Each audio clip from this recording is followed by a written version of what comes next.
They did it, guys. The one thing in the show that they don't want them to do, and they fucking did it on the second episode. It's over.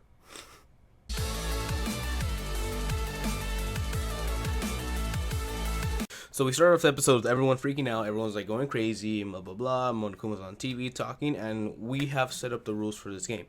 So basically, the first one is that there is a time limit, a daily time limit, where once the time runs out, everybody goes to a forced sleep from the little bandangle things that they're wearing, and except for one person, and that's the traitor. And his job is to kill one person only while everyone is sleeping, and he can only kill one apparently, so that way the game lasts. And then finally, the third rule is that we have what are called forbidden actions, where on your wristband it'll tell you that you can't do something, like you can't run, you can't open doors, you can't jump or something. If you do that, then the wristband will like inject poison in you and you'll die instantaneously. So don't do that. Also, obviously, you can't rip them off because same thing, the poison will be shot into you. And this game is being broadcast live, just like the first game, the first game.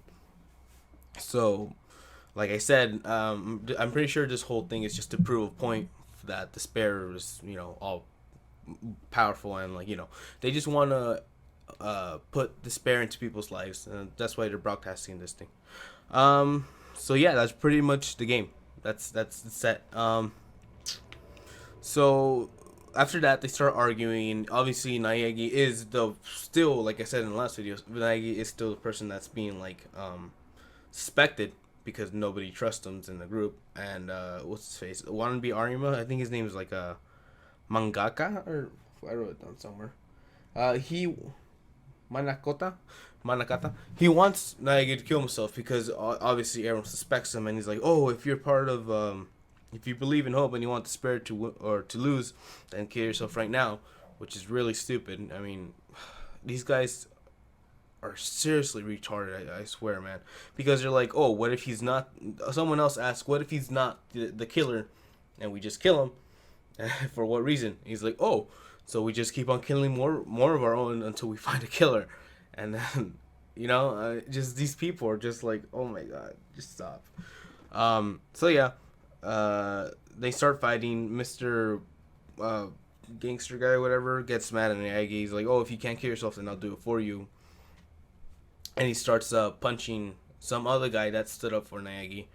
And amidst all this, what's his face? The weird voice guy. And I think his name is Badai. He gets poisoned because his forbidden action was that he can't watch violence. And so while they were fighting, that's when it activated, and you just see him get poisoned and fall on the floor. So there's two people that are dead already. So just keep that in mind. So yeah. They do I'm telling you, man, these people are really retarded. They do a popularity vote. They do a majority vote to see who they want to kill first, and obviously everyone points at Naegi, or most people point at Naegi because he's still the one being suspected. So they kind of try to go for it, but Kirigiri uses a fire hydrant, the spray thing, the Foma, I don't know what it's called, to kind of make a diversion. That way Naegi and Asahina can escape the room. So they're off running, or they take off.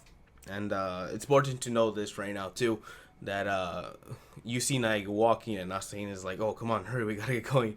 But his forbidden action is that he can't run. I think specifically he can't run in the hallways. So I think in a room would be fine. But for now, just he can't run.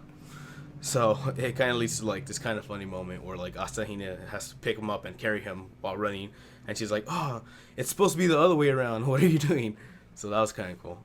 She's the best girl. So yeah, they run.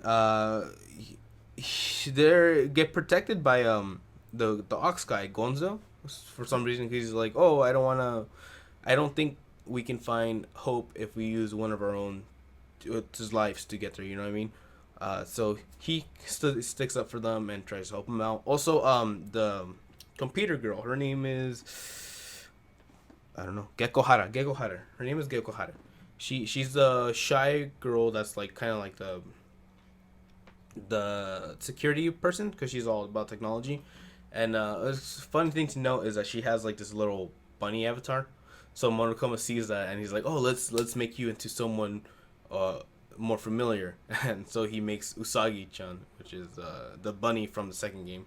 He makes her to look like that. So that was kind of cool. It was a little call back.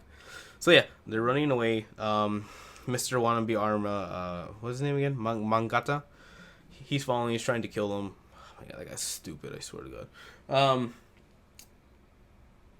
Yeah, and so yeah, they keep on running, and they kind of like run off into behind a door. They lock themselves in a room. And what's important to note here, the reason I bring this up is because when Naegi closes the door, you see the Monakata guy or whatever, Monkata, I don't know his name. Monkata check his wrist right before, and he just stays there. So I'm assuming that his forbidden action is that he can't open doors. So that's something useful to keep in mind. But we don't know. He doesn't actually say. So that's just my assumption. So yeah, they're in their room. They're just chilling. And then time is gonna run out soon. So they set up a barrier. The Gonzu guy, the Ox guy, sets up like a barrier against the door so nobody can get in, or something. And then it just leads to a point where Asahina starts talking about like being worried and she's scared and the same thing as last time. And at least like just kind of like little moment where Nai's trying to comfort her and be like, "Oh, don't worry, I'm here. We're all here. This time we know each other. Last time we didn't know anybody. We didn't even know who we were, but at least this time like we're with each other and well, we trust each other because we've been through that before." And she's like, "All right, you got a point. I mean, I'll make it happen." So the time ends, and then everyone's kind of forced to sleep, and then so yeah, I just want to point out something right there. I'll tell you later. So everyone's forced to sleep, and everyone knocks out, and that happens, and then Monokuma pops up on the TV and is like, "All right, well, Trader, it's your time to shine," and he lets him off into to do his thing. Naegi wakes up. Yeah, Naegi wakes up, and he looks to the side, and you can see blood all over Asahina-san, and I'm just like, that's the point where I lost my shit, because like I was like, no, no, no. They killed best girl, guys. Asahina's dead, so that's 3 people that have died now. So I don't know how I feel about that, just because like she was my favorite character in the first game, and now she's dead, so I feel like that sucks.